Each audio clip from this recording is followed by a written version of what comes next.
जय अंबे मित्रों 11.6 टॉपिक एनो पार्ट 2 ईथरना रासायनिक गुणधर्मों। तो पहली ज बात कही दूँ, ईथर रासायनिक रीते निष्क्रिय है। केवो छे मित्रों? निष्क्रिय है। ते मात्र प्रबल एसिड साथे ज प्रक्रिया करे छे। कोनी साथे प्रक्रिया करे छे? प्रबल एसिड साथे। हवे आपणे जोईए रिएक्शन केवी रीते थाय छे। तो CH3 CH2O CH2 CH3 सम्मित ईथर लीधो में वत्ता HI तो शू थशे? तो अहीं भाग पड़शे। पहला अहीं अगाड़ी आ केवो बनशे? प्लस आ बनशे माइनस ऑक्सीजन वाळो।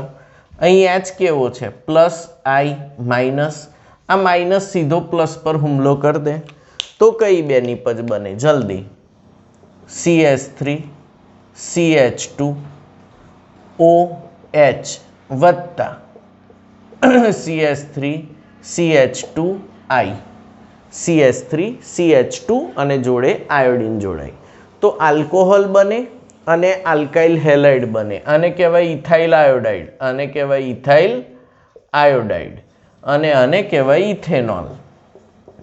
ઓકે, હવે જો HI 1 મોલ લીધો હોય તો પણ જો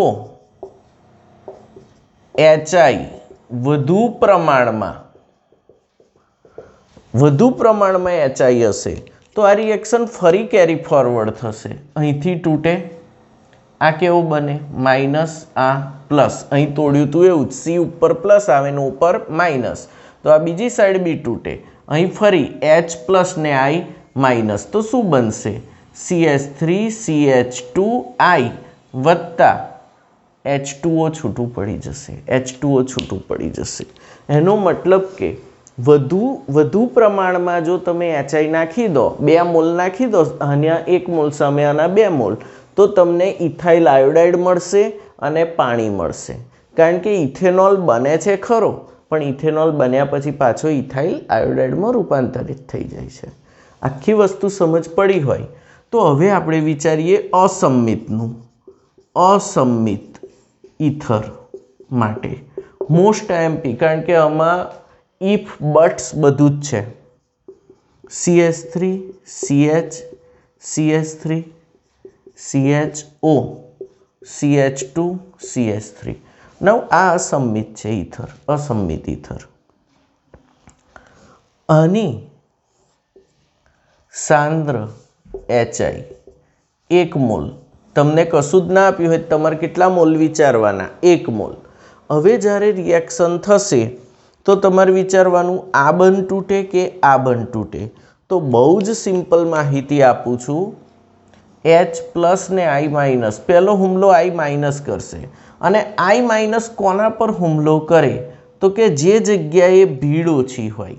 તો હું અહીં લખું છું I માઇનસ તે કાર્બન પર હુમલો કરે જ્યાં ભીડ ઓછી હોય। ભીડ કેવી હોય? ઓછી હોય। અને લાગુ પડશે માત્ર 1 ડિગ્રી એન્ડ 2 ડિગ્રી કાર્બન માટે જ, 1 અને 2 ડિગ્રી માટે જ। આ કેટલા ડિગ્રી કાર્બન છે જુઓ તો 1 ડિગ્રી છે। આ કેટલા ડિગ્રી છે? બીજી બાજુ પણ 1 ડિગ્રી છે। આ એક જોડ જોડેલો છે, આ પણ એક જોડ જોડેલો, બંને 1 ડિગ્રી છે। તો પછી એ શું જોશે? બેઉ 1 ડિગ્રી છે તો કે અહીં આ કાર્બનની પર ભીડ ઓછી છે, જ્યારે આ કાર્બન પર આ બાજુ ભીડ વધુ છે, તો આયોડિન અહીં જોડાશે। તો હવે ભાગ કઈથી પડશે? અહીંથી પડશે। તો બનશે શું? આ માઇનસ થશે, આ પ્લસ થઈ જવાનો। બોલો, CH3 CH CH3 CH OH, O જોડે H જોડાઈ જશે, વત્તા CH3 CH2 I, તો અહીં બનશે 1 2 3 2 મિથાઇલ પ્રોપેન 1 ઓલ અને ethyl iodide 2 methyl propane 1 all અને ઇથાઇલ આયોડાઇડ અથવા આયોડો ઇથેન આ રીતે રિએક્શન ફોરવર્ડ જશે. હવે હું આગળ બીજા રિએક્શન ડિસ્કસ કરું છું.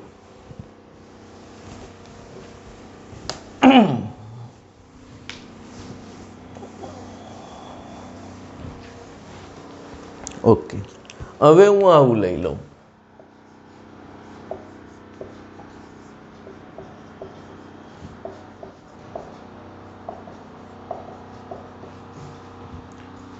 અગેન 1 મોલ HBr અથવા HI કોઈ પણ લો તમે.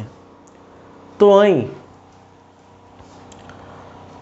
અગાડી જ્યારે બેન્ઝાઇલ સમૂહ આવ્યો અને આ બેન્ઝીન વલય સાથે જોડાયેલ છે, તો આપણે જાણીએ છીએ કે બેન્ઝીનની રિંગ બોન્ડ CH2+ સૌથી વધુ સ્થાયી કાર્બોકેટાયન કહેવાય. તો આ બેન્ઝીનની રિંગ બોન્ડ CH2 ઓલવેઝ હંમેશા પહેલો શું બની જાય? પ્લસ, અને આ કેવો બની જાય? માઇનસ. આમાં ઇફ એન્ડ બટ્સ છે. જો આ 1 ડિગ્રી હતો 1 ડિગ્રી તો તમારે આયોડિનનો એટેક વિચારવાનો, ખ્યાલ આવે છે. પણ જ્યારે આ સમૂહ જો દેખાય ચોખ્ખો તો તમારે આ જ રીતે અહીંથી તોડવાનું.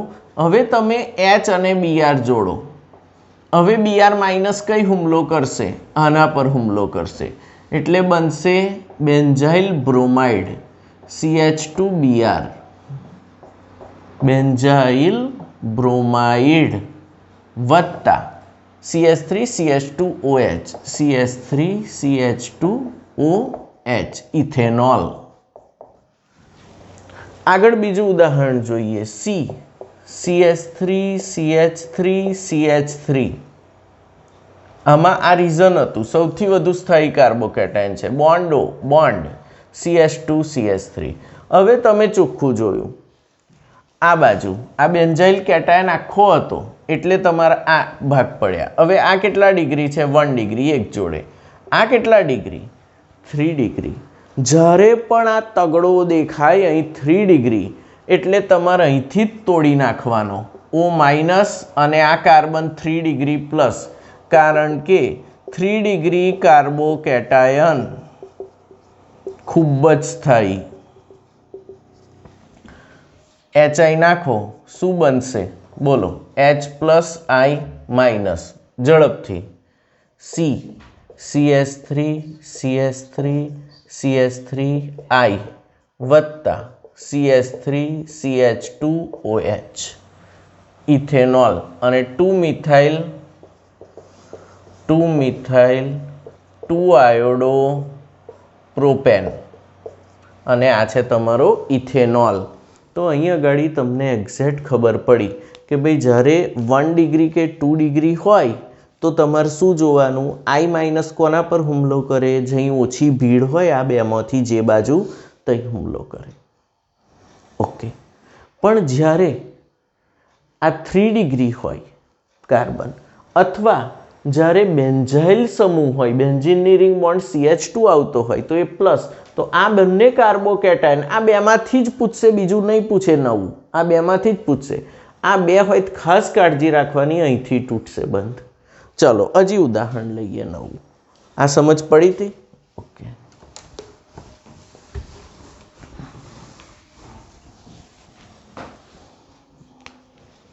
અહીં લઈએ CH3OCH2CH3. હવે અહીં જુઓ આ 1 ડિગ્રી છે અને આ 0 ડિગ્રી. 0 ડિગ્રીને આપણે 1 ડિગ્રી તરીકે જ લઈએ છીએ મિથાઇલને. ઓકે.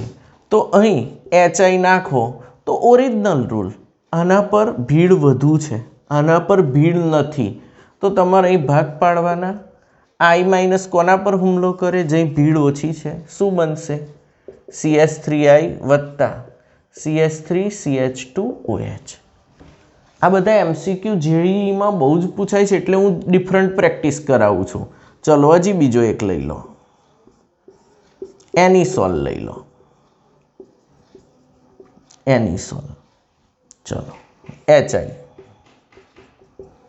ભાગ પાડો H પ્લસ I માઇનસ આ કાર્બન અહીં કેટલા ડિગ્રી છે 2 ડિગ્રી અને ભીડ બહુ જ છે આ કાર્બન 1 ડિગ્રી I માઇનસ કોના પર હુમલો કરી દેશે CH3 પર એટલે આ અહીંથી તૂટશે એટલે આ પ્લસ બનશે ના minus it will give you phenol plus CH3I methyl iodide વત્તા ફિનોલ તો આ રીતે રિએક્શન પ્રોસીડ થાય પણ આ બે ઉદાહરણ ખાસ સ્પેસિફિક યાદ રાખવાના બેન્ઝાઇલ કેટાયન સૌથી વધુ સ્થાયી અને SN1 રિએક્શન આપવા માટે સૌથી વધુ ફેવરેટ અને બીજું SN1 કોણ આપે 3 ડિગ્રી કાર્બોકેટાયન 3 ડિગ્રી કાર્બોકેટાયન ખૂબ જ સ્થાયી હોય સસ્પેન્શનને લીધે રચનાઓને લીધે હાઇપર કોન્જ્યુગેશન છે એની ઇફેક્ટ એના લીધે આવડશે તો આ ઇથરનું શું થઈ ગયું રાસાયણિક પ્રક્રિયા હજુ આગળ રહી રાસાયણિક પ્રક્રિયાઓમાં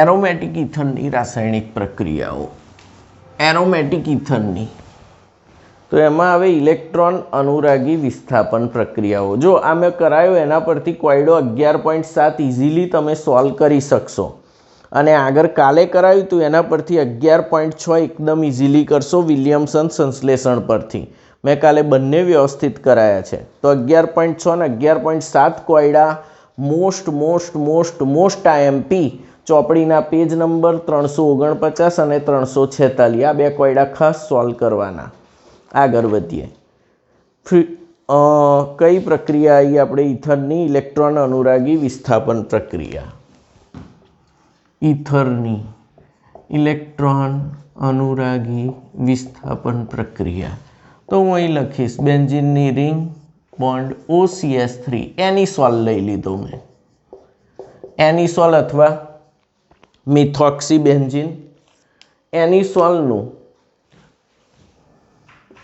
Br2 નાખો ઇથેનોઇક એસિડમાં શેમાં ઇથેનોઇક એસિડમાં Br2 નાખો તો બ્રોમિનેશન થશે શું થશે બ્રોમિનેશન આ સમૂહ ઓર્થો પેરા નિર્દેશક છે એટલે અહીંયા ગાડી આવશે OCH3 ભીડ વધુ હોવાને કારણે પહેલો Br અહીં જોડાય અને બીજો OCH3 Br આને કહેવાય 4 બ્રોમો એનિસોલ અને કહેવાય 2 બ્રોમો એનિસોલ આ મુખ્ય નિપજ હશે તમારી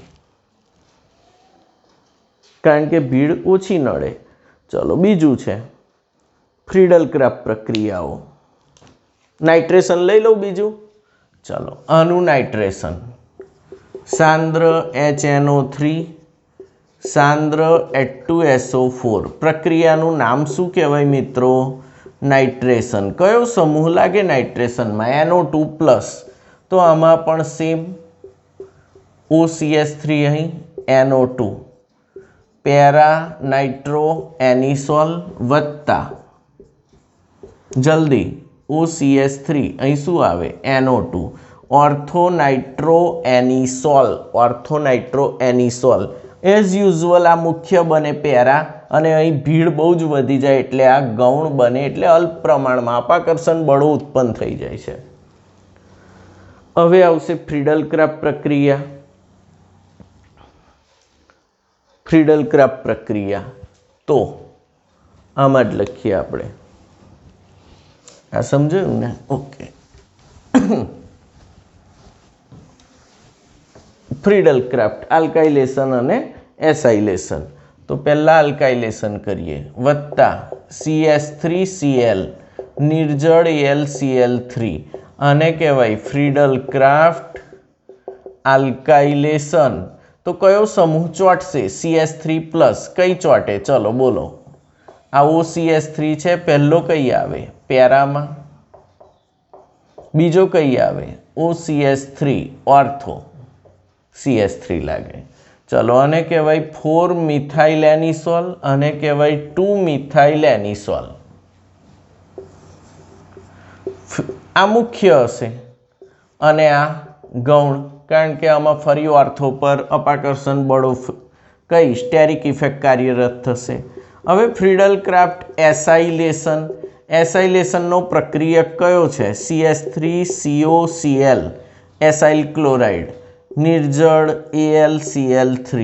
કયો સમૂહ ચોંટશે? અહીંથી તૂટે CH3CO+. તો એક જ પ્રોડક્ટ મેજર બને છે OCH3 COCH3. આને કહેવાય 4-મિથોક્સી એસિટોફિનોન. કારણ કે આ સમૂહ વધુ પાવરફુલ છે એટલે મિથોક્સી એ પ્રાયોરિટીમાં નીચે જતો રહેશે, તો નામકરણ થશે 4-મિથોક્સી એસિટોફિનોન. 4-મિથોક્સી એસિટોફિનોન એ તમારી મુખ્ય નિપજ હશે. 2-મિથોક્સી એસિટોફિનોન લગભગ બનતો નથી કારણ કે બહુ જ ભીડ થઈ જાય છે. આ એકદમ અલ્પ પ્રમાણમાં, આને કહેવાય 2-મિથોક્સી એસિટોફિનોન. એ અલ્પ હશે અને આ મુખ્ય નિપજ હશે. તો અહીં 4 માર્કમાં તમને પૂછે એરોમેટિક ઇથરની ઇલેક્ટ્રોન અનુરાગી વિસ્થાપન પ્રક્રિયાઓ ચર્ચો. તો પહેલું બ્રોમિનેશન, Br2 શેમાં? ઇથેનોઇક એસિડમાં. ઇથેનોઇક એસિડમાં, એસિટિક એસિડમાં. તો શું બનશે? પેરાબ્રોમો એનિસોલ, ઓર્થોબ્રોમો એનિસોલ. મુખ્ય પેરા જ હોય. નાઇટ્રેશન કરો તો પેરાનાઇટ્રો એનિસોલ, ઓર્થોનાઇટ્રો એનિસોલ. મુખ્ય પેરાનિપજ. Alkylation CH3Cl નિર્જળ AlCl3. 4-મિથાઇલ એનિસોલ, 2-મિથાઇલ એનિસોલ. મુખ્ય 4-મિથાઇલ એનિસોલ. ફ્રીડલ ક્રાફ્ટ એસાઇલેશન CH3COCl નિર્જળ AlCl3. મુખ્ય નિપજ પેરાવાળી 4-મિથોક્સી એસિટોફિનોન અને અલ્પ નિપજ 2-મિથોક્સી એસિટોફિનોન. ચેપ્ટર પૂરું.